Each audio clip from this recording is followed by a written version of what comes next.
Basse-Taille. It sounds so exotic and it's a lot of fun to make. So I have this piece of copper that I've embossed. It's 18 gauge copper and it's been dapped and domed so that it almost looks like a shell, and it's stout enough where you don't require any kind of counter enamel, which is really critical to making this come out nice and shiny. So we're going to take this after we've prepped it and we're going to spray it with a little bit of clear fire, and then we're going to bring it, put it down real carefully, and you want to use a large diameter sifter, 80 grit. Just keep it pretty high and put a super light coat just to get things started.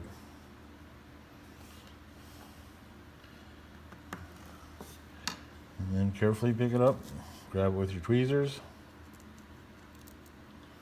And don't worry if you knock a little bit off that edge there, because you'll touch it up as you go. And we're going to spray it again, back from a distance.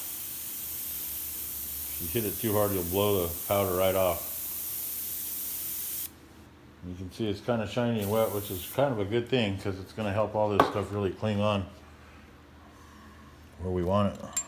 Oops. Also prevent you from knocking it all off if you drop it. So now we're going to go around the perimeter with my super cool wide line gauge. Make sure we have everything covered on the edge. And that wet rolling down kind of helps pull the enamel all the way out to the edge. You can see that. Now that we have that on there, we're going to give it one more light coat. You can still see some of the ribs of the embossing on the shell piece. So what we want to do is we want to have everything nice and evenly coated. You can see that's about perfect right there.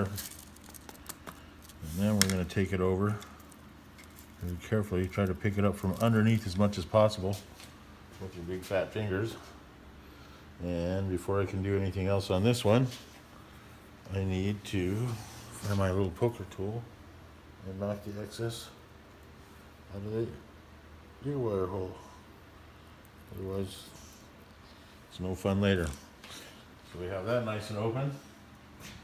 And I set the piece in my trivet and I'll rotate it so that I get the maximum exposure to the heat. And you can, come on, there we go.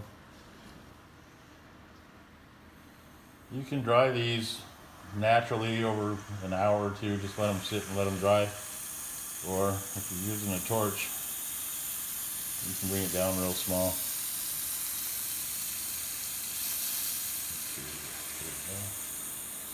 With a nice tiny flame, and just kind of throw some heat around the piece. And you'll see it'll start to lighten up as it dries. Copper absorbs, especially bare copper on the underside, is going to absorb that heat really fast, which is what we want. We want to heat this piece up and get this thing to do what it's going to do without burning it. If you put a counter coat, a lot of times you can't get it hot enough and you'll end up with the red oxidation underneath. And what we want to do is push it to the point where the fire scale, the black fire scale that's forming underneath this enamel as it oxidates until the glass fuses will actually liquefy and will pass off through the surface of the enamel and disappear. And it's a pretty cool process. So you can see this piece is pretty dry already. I'll give this one just a little more time on the dryer. Make sure we're even up here. There we go. Now we're going to go ahead and put the heat and bring this up, open up things. There we go.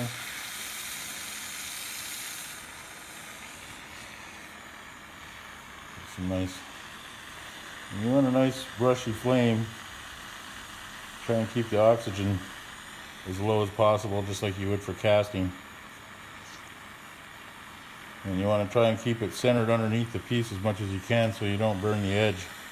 It's impossible not to get a little bit, but you can see the edge will heat up faster. Now you can see the piece is starting to go to sugar, You can see the ribs just barely underneath there. What we're going to do is we're going to heat this up to the point where those ribs are glowing red hot. And in that process, the heavier pigmented enamel flakes will settle into the grooves of the shell and leave a silver color on the top part of the embossing on the high ridges. And you can see it's turning that nice bright orange. It's almost there. When the metal and the ribs are glowing golden, that's when you know it's done. And that one looks like it's pretty well good to go. So we'll go ahead and move on to the next one. And I think I'll go ahead and turn off my light for this one so you can really see that happening underneath as it goes.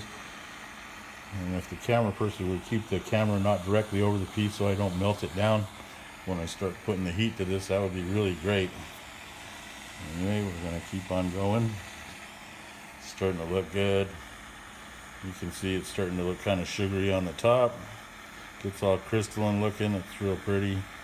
I love the green color off the copper cooking on the bottom. You can see the edges heating up. Here it comes. The color's coming into it. Let's switch the torch over to this side so we get nice even heat. You can see the ribs starting to form. You can see the thick spots starting to even out around the edges. You can watch the whole process. This is what I love about torch firing. You've got the ultimate control. You can just sit here and see the whole thing, and you can put the heat where you need it. And when you get that whole thing where, once again, when those ribs are glowing nice and golden, then you can take the heat away. And the end result is a beautiful blue piece like that.